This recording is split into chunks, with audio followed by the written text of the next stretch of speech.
March 15, 1944, 0340 hours. North Atlantic, 47°, 23°. The convoy stretched across 10 miles of Black Ocean. 43 merchant ships arranged in 9 columns plowed through swells that rose and fell like breathing mountains. In the radio room of the SS John W. Brown, a Liberty ship carrying 5,000 tons of crated aircraft engines, spare tank treads and 10,000 cases of sea rations, the radio man listened to the rhythmic ping of the escort destroyer's sonar sweeping the darkness below. The air inside the steel compartment tasted of salt, coffee, and the electrical tang of vacuum tubes warming in their sockets. Outside, the Atlantic wind howled at 30 knots, driving spray across the deck in stinging sheets. No lights showed. The ships moved in enforced darkness. Navigation lights extinguished, portholes blacked out, each vessel maintaining position through disciplined seamanship and the faint phosphorescence of the wake ahead. Somewhere beneath the surface, German U-boats prowled. Intelligence reported a wolf pack concentration in this sector. 8 submarines coordinating their attacks, waiting for the convoy to enter the killing zone where air cover from Iceland and Newfoundland could not reach. But the convoy pressed on. It had to. In England, American divisions were massing for the invasion that would come in less than 3 months. Those divisions needed the engines, the treads, the rations, and 10,000 other items that kept armies mobile and fed and capable of fighting. The John W. Brown was one vessel among thousands engaged in the largest logistical operation in human history.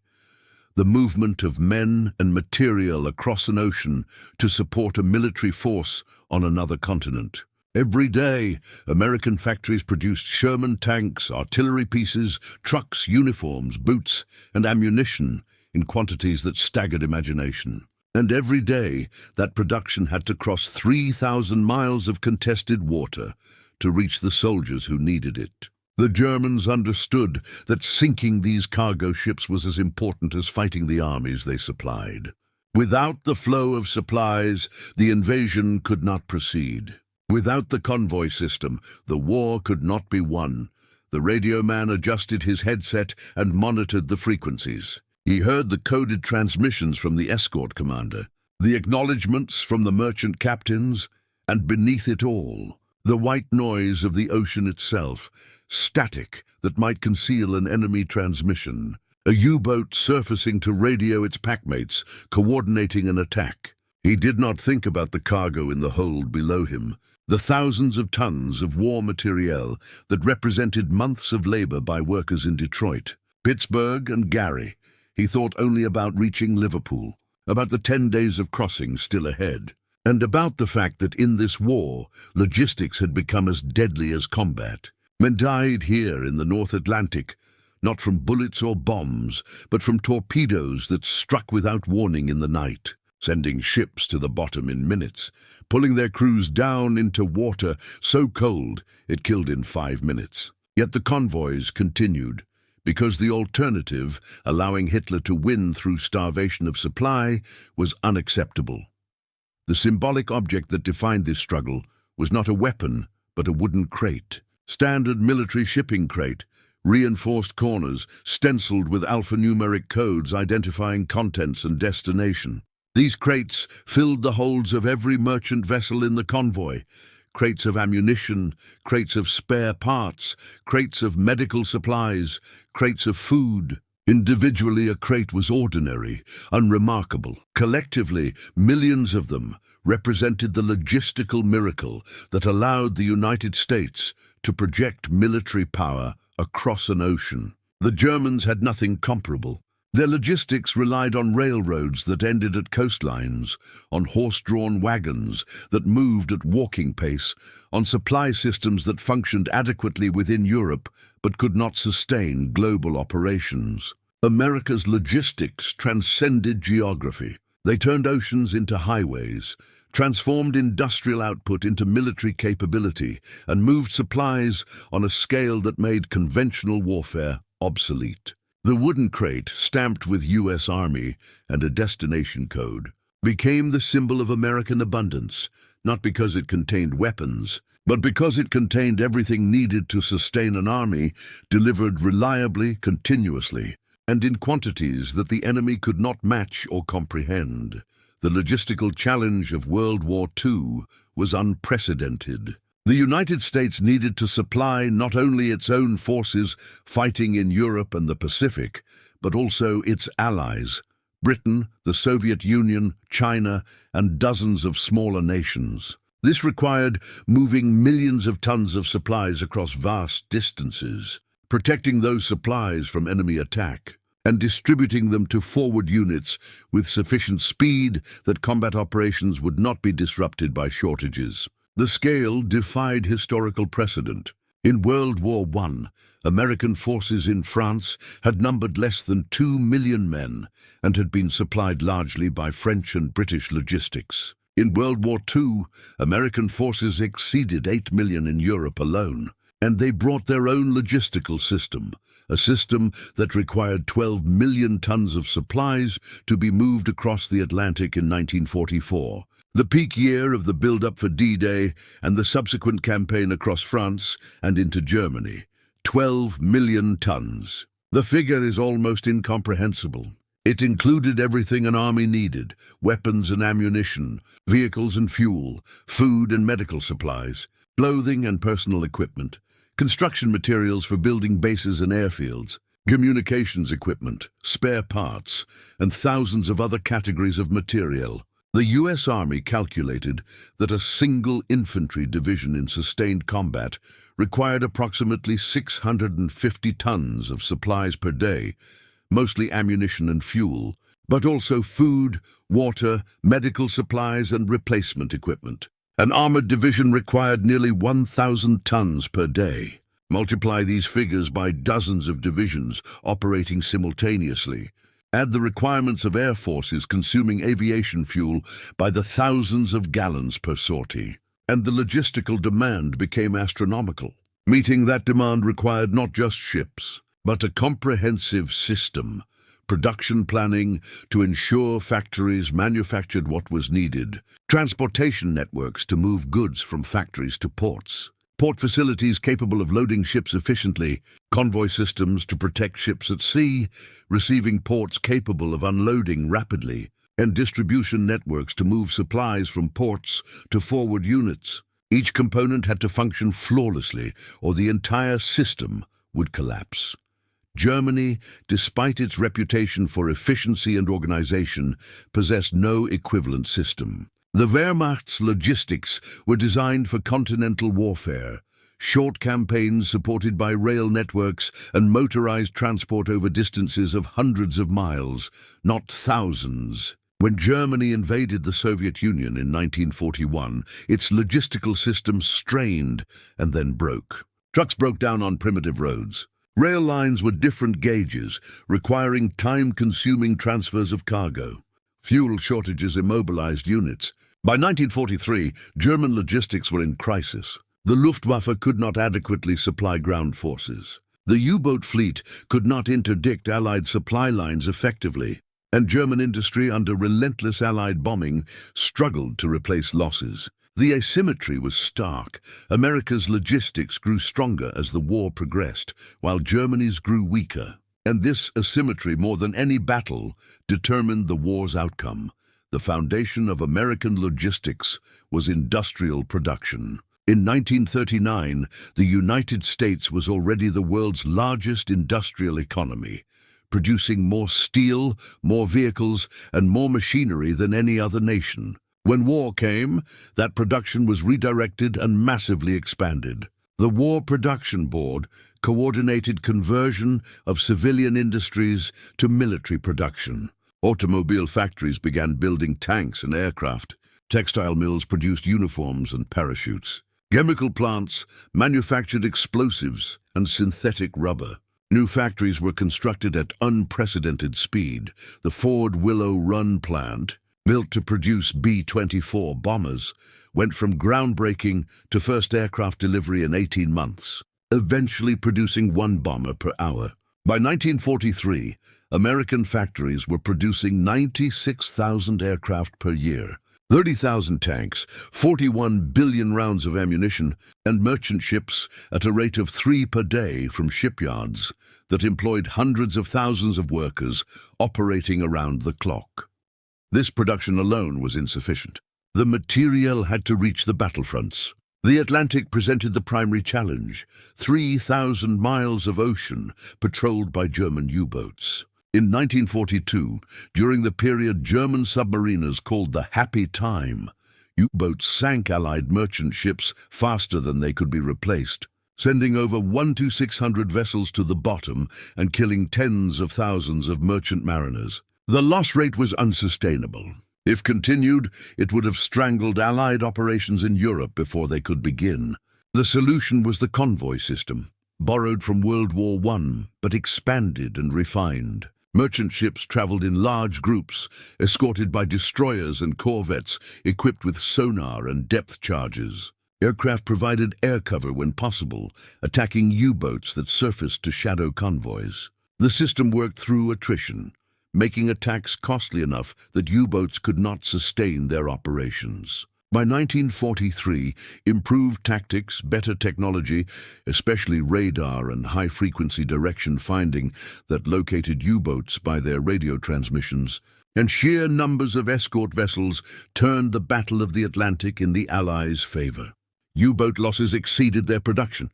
Convoy losses declined. By 1944, the Atlantic crossing, though still dangerous, had become routine. Convoys departed every few days, each carrying thousands of tons, and most arrived intact.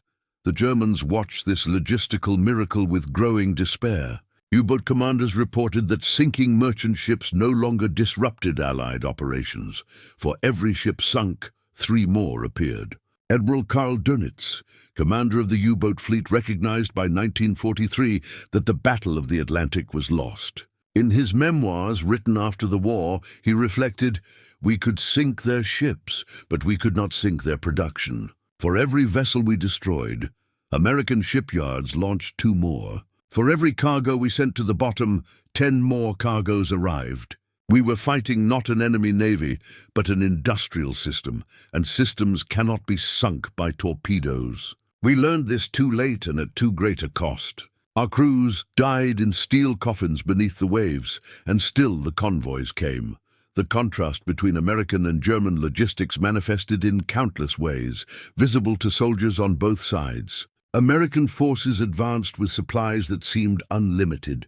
Ammunition was expended freely, artillery bombardments lasting hours, each gun firing hundreds of rounds, were routine. German forces, by contrast, rationed ammunition carefully. Orders specified how many rounds per gun per day could be fired, and exceeding the allocation was punished.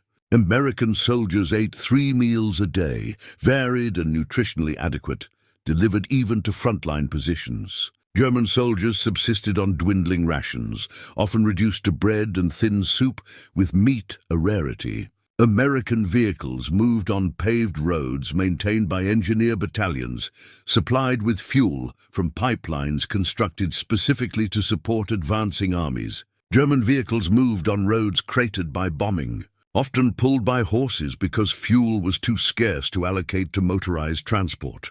One German officer, captured during the Battle of the Bulge in December 1944, was interrogated about German logistics. The interrogation report, preserved in U.S. Army archives, records his responses.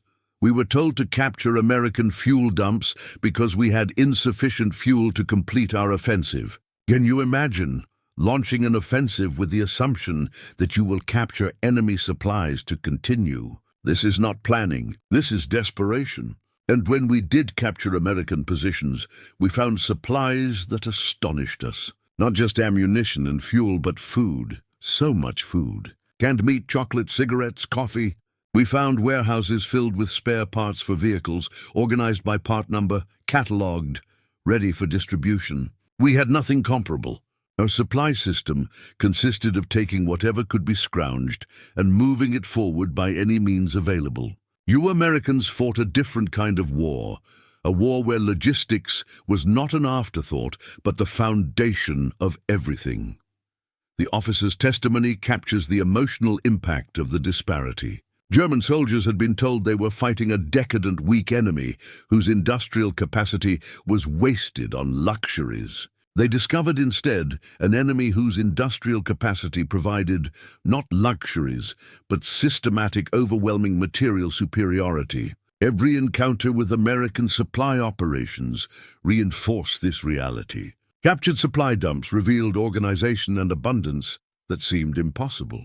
German soldiers eating American K rations experienced food that was better than their own field rations had been even in peacetime. German mechanics examining captured American trucks found vehicles that were mass-produced but reliable, standardized but effective, the opposite of German vehicles, which were often complex, difficult to maintain, and produced in such small numbers that spare parts were scarce.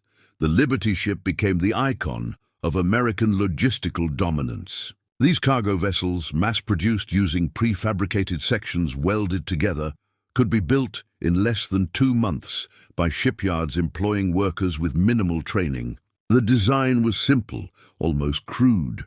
No frills, no speed, just cargo capacity and seaworthiness. But simplicity was genius. Between 1941 and 1945, American shipyards produced 2,710 Liberty ships, more than offsetting all merchant shipping losses to U-boats, mines, and aircraft. Each Liberty ship could carry 10,000 tons of cargo, enough to supply an infantry division for 15 days. The ships formed the backbone of the Atlantic convoys, and their production rate was so rapid that German efforts to sink them became futile. One famous Liberty ship, the SS Robert E. Peary, was constructed in 4 days and 15 hours as a demonstration of American shipbuilding capability, a time from Kiel, laying to launch that would have been considered impossible by conventional shipbuilding. Standards. German observers studying American logistics focused on the Liberty ship as evidence of industrial capacity they could not match. Intelligence reports described the vessel's estimated production rates and calculated that Germany would need to sink ships at 3 times the current rate to even slow American buildup. This was impossible. U-boat production could not match U-boat losses. Crews could not be trained fast enough. And Allied anti-submarine warfare improvements made every patrol more dangerous. By 1944, the average U-boat survived only 2 patrols before being sunk. Crews knew they were sailing to their deaths, yet the patrols continued because abandoning the Atlantic would mean conceding total logistical dominance to the Allies. It was a strategic checkmate, executed not through battle, but through production. America built ships faster than Germany could sink them, and that imbalance rendered German naval strategy irrelevant. The wooden crate, loaded aboard Liberty ships by the thousands, became the physical manifestation of this dominance. Each crate represented not just its contents, but the system that produced it, transported it, and delivered it to the soldier who needed it. The crate was anonymous, standardized, unremarkable. But its anonymity was the point. America's logistics did not depend on exceptional efforts or improvisation. They depended on systems so robust that individual components were interchangeable, replaceable, and functioned without attention. A crate could be loaded in Baltimore, survive a U-boat attack in mid-Atlantic, be unloaded in Liverpool, transported by rail to a supply depot in southern England, loaded onto a truck and delivered to a platoon in France, all without anyone involved knowing or caring about that specific crate's journey. It was one crate among millions, and the system ensured its delivery regardless of individual circumstances. The logistics of D-Day itself illustrated the system's scale. The invasion of Normandy on June 6, 1944, required moving 156,000 soldiers across the English Channel on the first day, along with their weapons, vehicles, and supplies. But the soldiers were only the beginning. Behind them came the logistical tail, the system that would sustain the invasion once the beachhead was established. In the first month after D-Day, Allied forces landed 929,000 soldiers, 586,000 tons of supplies, and 177,000 vehicles in Normandy. This required continuous ship traffic across the Channel, unloading under combat conditions on beaches that had no port facilities. American engineers constructed artificial harbors, the Mulberry harbors, by sinking concrete caissons to create breakwaters and floating piers. When a storm destroyed one of the Mulberry harbors in late June, American logisticians switched to unloading directly onto beaches, developing techniques to drive vehicles off landing craft in shallow water and establishing supply dumps protected only by sand dunes. The improvisation worked because the system was flexible. When one method failed, alternatives were implemented immediately without disrupting the overall flow of supplies. German logistics possessed no such flexibility. When Allied bombing destroyed rail bridges, German supply movements halted. When fuel shortages immobilized trucks, supplies sat in depots awaiting transport. When Allied fighters strafed roads during daylight, German convoys could only move at night, reducing the volume of supplies reaching the front to a fraction of what was needed. German units in Normandy fought with limited ammunition, no air support, and dwindling fuel reserves. They fought skillfully, inflicting heavy casualties on Allied forces, but skill could not compensate for material disadvantage. When German tanks ran out of fuel, they were abandoned. When ammunition was exhausted, units surrendered. And all the while, Allied supplies continued to flow, landing craft shuttling back and forth across the Channel, trucks moving supplies forward from beach dumps to frontline units, supply officers tracking consumption rates and adjusting deliveries to meet demand. One American supply officer, interviewed after the war, described the system's operation. "We calculated requirements based on combat intensity. An infantry regiment in heavy fighting needed X tons per day. Armor needed Y tons. We tracked actual consumption, compared it to projections, and adjusted deliveries accordingly. If a division was engaged in major combat, they received priority. If another division was in reserve, their supplies were reduced and reallocated. The system was dynamic, responsive, and operated on data. We knew within hours how much ammunition every unit had expended and how much needed to be delivered to maintain combat effectiveness. The Germans, as far as we could tell, had no comparable system. Their logistics were reactive, improvisational, and increasingly desperate. The transformation in German perception occurred gradually but irreversibly. In 1941, German officers had dismissed American military potential. They viewed Americans as soft, undisciplined, and reliant on material wealth to compensate for lack of martial virtue. The phrase, "Americans can't fight," was common in Wehrmacht assessments. This contempt was rooted in ideology. Nazi doctrine held that willpower and racial superiority determined military outcomes, not industrial capacity. German victories in Poland, France, and the early Soviet campaigns seemed to confirm this belief. Blitzkrieg tactics, emphasizing speed and aggression, had overwhelmed opponents whose material superiority had been negated by German operational brilliance. But North Africa began the re-evaluation. German forces under Rommel fought the British and then American forces in a campaign where logistics mattered more than tactics. The side that could maintain supply lines across the Mediterranean prevailed. Britain, supplied by convoys that survived despite losses, gradually gained advantage. When American forces entered the campaign in late 1942, they brought logistics on a scale that dwarfed both British and German capabilities. Rommel, writing in his diary, noted the disparity. "The enemy has supplies without limit. His aircraft appear in swarms. His artillery fires without apparent concern for ammunition expenditure. We are fighting not soldiers, but a logistical system, and we are losing because we cannot match their material superiority." By 1943, the perception had shifted from dismissal to concern. German intelligence reports analyzed American production figures: 96,000 aircraft per year, 30,000 tanks, and concluded that numerical superiority was overwhelming German qualitative advantages. German tanks might be superior individually. The Tiger and Panther were more heavily armed and armored than the Sherman, but American tank production was 10 times greater. For every German tank destroyed, 10 American tanks appeared. For every German aircraft shot down, 20 American aircraft replaced it. The arithmetic was inescapable. Germany could not win a war of attrition when the enemy outproduced them by an order of magnitude.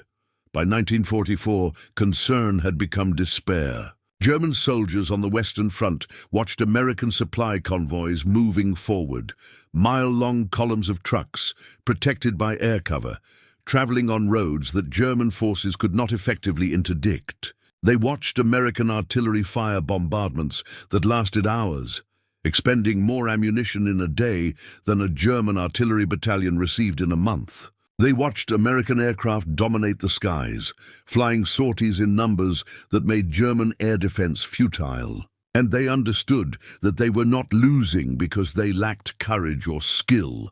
They were losing because they lacked supplies. And no amount of courage could conjure ammunition from empty warehouses or fuel from bombed refineries. The Red Ball Express became legendary as a symbol of American logistical capability. After the breakout from Normandy in August 1944, Allied forces advanced so rapidly that supply lines could not keep pace. Traditional logistics relied on railroads, but French rail infrastructure had been destroyed by pre-invasion bombing. The solution was trucking, dedicating roads exclusively to supply convoys running continuously from Normandy to the front. The Red Ball Express operated for 83 days, from August to November 1944, with over 6,000 trucks carrying 412,000 tons of supplies forward to support Patton's Third Army and other units racing across France. Trucks ran day and night, drivers sleeping in shifts, vehicles maintained by mobile repair units that traveled with the convoys. The operation was improvised, inefficient by peacetime standards, but it worked. Armies that would otherwise have stalled for lack of fuel and ammunition continued advancing because trucks delivered what railroads could not. German forces, watching American trucks stream past their positions, often at night, headlights blazing, indifferent to air attack because Luftwaffe night fighters had been grounded by fuel shortages, understood that they were witnessing something unprecedented. One German prisoner, captured near the German border in September 1944, was asked during interrogation what had impressed him most about American forces. He replied, "Your trucks. You have so many trucks. They never stop. Day and night they move forward carrying supplies. We had trucks once, but they broke down or were destroyed, and we could not replace them. You lose a truck, and another appears. You are fighting a war of trucks and supplies, and we cannot compete. A soldier with a rifle is useless if he has no ammunition. A tank is useless if it has no fuel.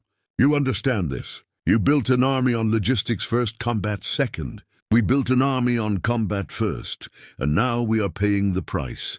The prisoner's assessment was accurate. American military doctrine prioritized logistics from the outset. Army planners understood that combat effectiveness depended on sustained supply. Divisions were designed with organic transportation, enough trucks to move their own supplies. Engineer battalions were equipped to repair roads and bridges. Signal units maintained communications networks that allowed supply officers to coordinate deliveries. The entire structure assumed that logistics would be contested, that enemy action would disrupt supply lines, and that redundancy and flexibility were essential. German doctrine, by contrast, assumed that logistics would function because railways and roads would be controlled and protected. When those assumptions proved false, when railways were bombed, roads cratered and bridges destroyed, German logistics improvised inadequately and failed.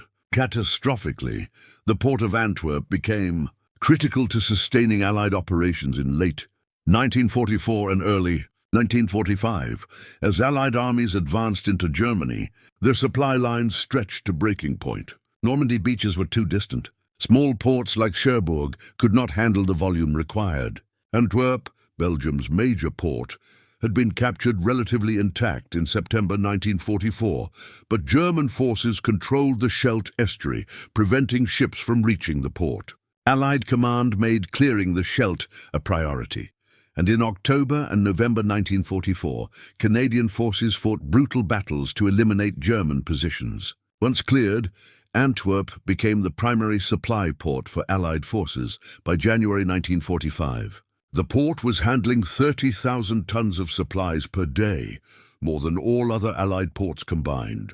Engineers repaired docks, installed cranes, and organized unloading operations with assembly line efficiency. Ships arrived, unloaded, and departed within hours. Supplies moved from docks to trains and trucks that distributed them to forward units. The system processed volume that would have overwhelmed pre-war commercial ports. And it did so while under attack from German V-2 rockets that targeted the port infrastructure. German generals, observing the volume of supplies flowing through Antwerp, understood that their situation was hopeless. Even if they could slow Allied advances through skillful defense, they could not halt them. Allied logistics would sustain operations indefinitely.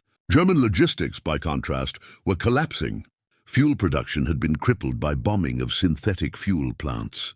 Ammunition production could not replace expenditures. Food supplies were declining, and transportation networks were so disrupted that supplies, when available, often could not reach the front. The strategic situation was checkmate, not because German forces could not fight, but because they could not be sustained in fighting. The emotional and psychological impact on German soldiers of confronting American logistics cannot be overstated. They had been indoctrinated with the belief that German superiority, racial, cultural, organizational, would ensure victory. Material disadvantages were dismissed as temporary or irrelevant. Willpower would overcome obstacles. The German soldier, tougher and more disciplined than his opponents, would prevail through superior character. This ideology sustained morale through years of brutal combat. But logistics is immune to ideology. Warehouses do not fill through willpower. Trucks do not run on determination. Ammunition does not materialize through belief. And when German soldiers found themselves without supplies while facing an enemy drowning in abundance, ideology could not bridge the gap. Letters home from German soldiers in 1944 and 1945 reflect this psychological collapse. One letter, written by a soldier in the Ardennes in January 1945 and intercepted by Allied censors, reads, "We are told to fight to the last man, to defend every meter of ground. But with what? I have 15 rounds for my rifle. Our artillery has been silent for 3 days. No ammunition. We are hungry, cold, and we know that the enemy across the line is warm, fed, and has ammunition to fire at will. I do not fear their soldiers. I fear their supplies. They will simply bury us in steel and fire until nothing remains. This is not war. This is industrial slaughter, and we are on the losing side of the equation." The letter captures the transformation from ideological confidence to material despair. The soldier does not doubt his own courage or skill. He doubts the system sustaining him, and he understands that no individual effort can compensate for systemic failure. This understanding spread through German ranks in the war's final year. Desertion rates increased. Surrender rates climbed. Units disintegrated, not because they were defeated in battle, but because they recognized the futility of continuing. And this recognition was driven largely by logistics, by the visible, undeniable evidence that America could supply its armies indefinitely, while Germany could not. The symbolic wooden crate appears throughout the historical record, mentioned in memoirs, visible in photographs, and present in the consciousness of everyone involved in the war's logistical operations. For American soldiers, the crate was mundane. A container opened, contents distributed, crate discarded. They took its presence for granted because the system delivering it functioned reliably For German soldiers, the crate was miraculous, evidence of a logistical capability they could not fathom. Captured supply dumps filled with crates revealed organization on a scale that seemed fantastical. Each crate was labeled, catalogued, assigned to a specific unit or purpose. Nothing was random or improvised. The system tracked millions of crates, ensured they reached their destinations, and replaced them when consumed. The contrast with German logistics, where supplies arrived sporadically, often mislabeled or misrouted, distributed through improvised channels, was absolute. One particularly telling anecdote comes from a German officer who participated in the Battle of the Bulge. During the offensive's early stages, his unit captured an American supply depot. In his post-war memoir, he describes the experience. "We entered the warehouse expecting to find ammunition and fuel. These were our objectives. What we found was overwhelming. The building was filled, floor to ceiling, with crates. Each crate was labeled in English, which few of us could read, but the organization was apparent. Rows of crates containing rations, rows containing medical supplies, rows containing spare parts for vehicles, organized by part number. We stood in silence, trying to comprehend what we were seeing. This was one supply depot, supporting one American division, and it contained more materiel than our entire corps had received in the past month. I realized then that we had already lost the war. We were not fighting an army. We were fighting an industrial civilization that could produce, transport, and distribute supplies on a scale we could never match." The officer's reflection illustrates the symbolic power of the crate. It was not the contents of any single crate that mattered. It was the system the crates represented. That system was America's secret weapon, more decisive than any tank or aircraft. It allowed the projection of military power across oceans, sustained armies operating thousands of miles from home, and ensured that material superiority translated into combat superiority. Germany possessed skilled soldiers, advanced technology, and competent commanders. But Germany did not possess the logistical system needed to sustain global war. And that absence proved fatal. The epilogue of America's logistical triumph is written in the speed of Allied victory after D-Day. Once the Normandy beachhead was established and supplies began flowing, German defeat became inevitable. Allied armies advanced not in sudden breakthroughs, but in sustained pressure, pressing forward continuously, replacing losses, maintaining combat power through constant resupply. German armies, unable to sustain equivalent pressure, fought defensive battles that inflicted casualties but could not halt the advance. Each battle consumed German reserves of men and materiel that could not be replaced. Each retreat left behind equipment that could not be recovered. And all the while, Allied logistics ensured that losses were replaced, that advancing units received supplies, and that the offensive continued without operational pauses. The final statistics are staggering. Between D-Day and the German surrender in May 1945, Allied forces in Europe consumed 18 million tons of supplies, ammunition, fuel, food, equipment, and everything else required to sustain operations. This required moving approximately 50,000 tons per day across the English Channel and through liberated France to forward units. The system that accomplished this involved hundreds of thousands of personnel, dock workers, truck drivers, railroad engineers, supply officers, warehouse clerks, whose contributions were unglamorous but essential. They did not fire weapons or capture territory, but without them, those who did could not have functioned. The recognition of logistics as combat power, as essential to victory as firepower or maneuver, was America's great strategic insight. Germany learned this lesson too late. Post-war German military analysts, examining the causes of defeat, consistently identified logistics as a critical failure. One analysis, produced by former Wehrmacht officers as part of the U.S. Army's Foreign Military Studies program, concluded, "We were strategically overextended from 1941 onward. Our logistics could support operations within Europe, but not globally.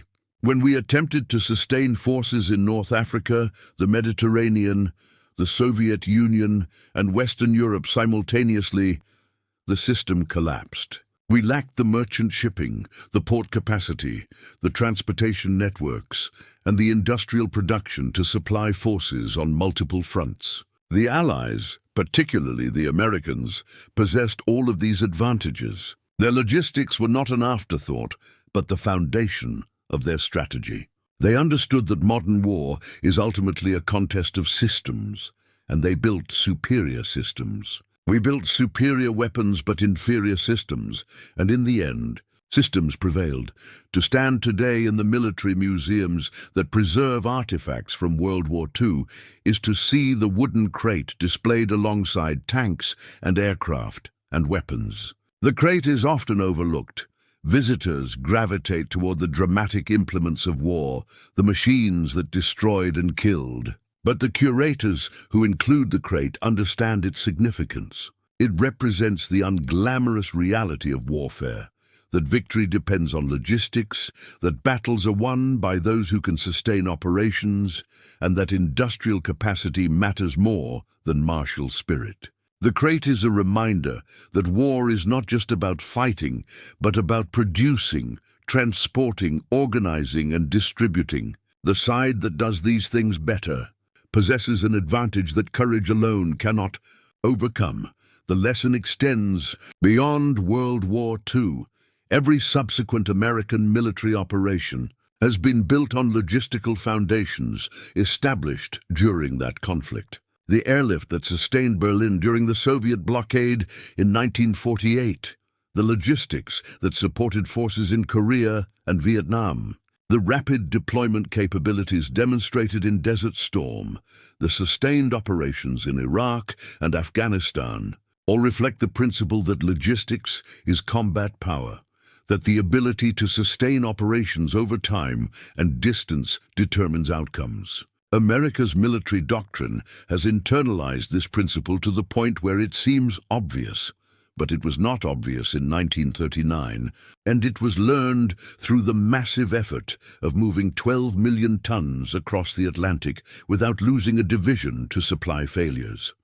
That achievement, moving 12 million tons without losing a division, is worth reflecting upon. It means that American forces in Europe never experienced operational collapse due to supply shortages. Divisions were never rendered combat ineffective because ammunition or fuel did not arrive. Soldiers were never left without food or medical care because supply lines failed. This reliability was unprecedented in military history and has rarely been matched since. It required not just production capacity, but organizational competence, planning depth, and institutional commitment to the principle that soldiers' lives depend on logistics functioning flawlessly.